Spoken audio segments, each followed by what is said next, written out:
दहशत पोलीस ठाणे गुन्हा रजिस्टर क्रमांक 139/2026 कलम 318 4 351 2 352 भारतीय न्याय संहिता 2023 अन्वये गुन्हा दाखल असून यातील महिला तक्रारदार यांनी दिलेल्या तक्रारीनुसार नमूद आरोपी यांनी वेगवेगळ्या जीवनसाथी.com शादी.com इत्यादी मेट्रोमॅनियल साईटचा वापर करून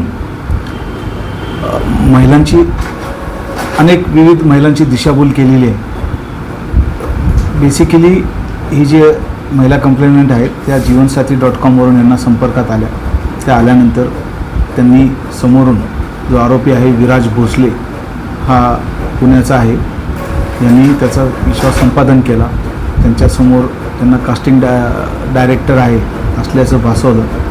त्यानंतर त्यांचा विश्वास संपादन झाल्यानंतर त्यांना वेगवेगळ्या बहाण्याने आई आजार असल्याचे कारण सांगून किंवा अचानक पैशांची गरज आली अशा पद्धतीने सांगून त्यांच्याकडून ₹4 ते 4.5 लाख रुपये कॅशमध्ये, शिवाय सोबत एक मॅकबुक आणि ब्रेसलेट सोन्याचं याप्रमाणे एकूण 6.5 लाखाचं मुद्देमाल त्यांनी त्यांच्याकडून फसवणुकीने प्राप्त केला.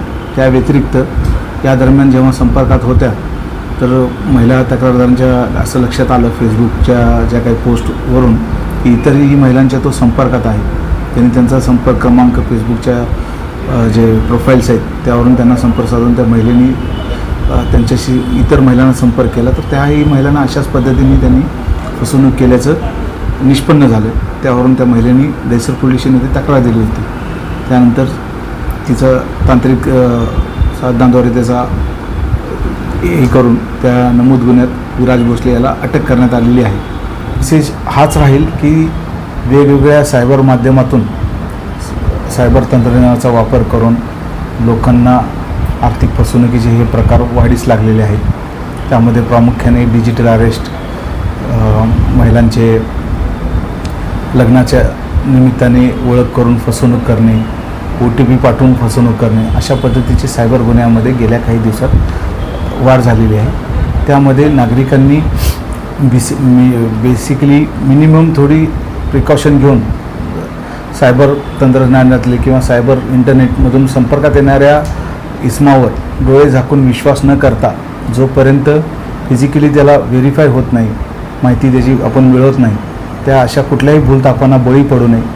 डिजिटल अरेस्ट ह्या प्रकरणामध्ये डिजिटल अरेस्ट असा काहीच प्रकार नसतो किंवा कायद्यामध्ये अशी काही तरतूद नाही की डिजिटल अरेस्ट करण्याची. तरी देखील लोक त्या भूलथापांना बळी पडतात आणि लाखो करोडो विशेषतः सिनियर सिटीजन हे बळी पडले गेलेले आहेत. तर अशा कोणत्याही प्रकारे डिजिटल अरेस्टचे कॉल आलेले असतील ते सर्व कॉल हे फेक असतात. त्यांनी तातडीने अशा प्रकरणी अशा वेळेला तातडीने स्थानिक पोलीस स्टेशनची मदत घ्यायला पाहिजे. पोलीस स्टेशनमध्ये जाऊन ही अशा प्रकारची यंत्रणा आहे का नक्की त्याची खातरजमा करायला पाहिजे. शिवाय त्यांच्याविरुद्ध 1930 जे केंद्र सरकारने जे पोर्टल तयार केलेलं आहे 1930 त्यावरही देखील नागरिक स्वतंत्रपणे तातडीने दाखल करू शकतात. ह्यांना डायरेक्ट ऑनलाईन तुम्ही त्यांना प्रतिसाद द्यायचा नाही आहे.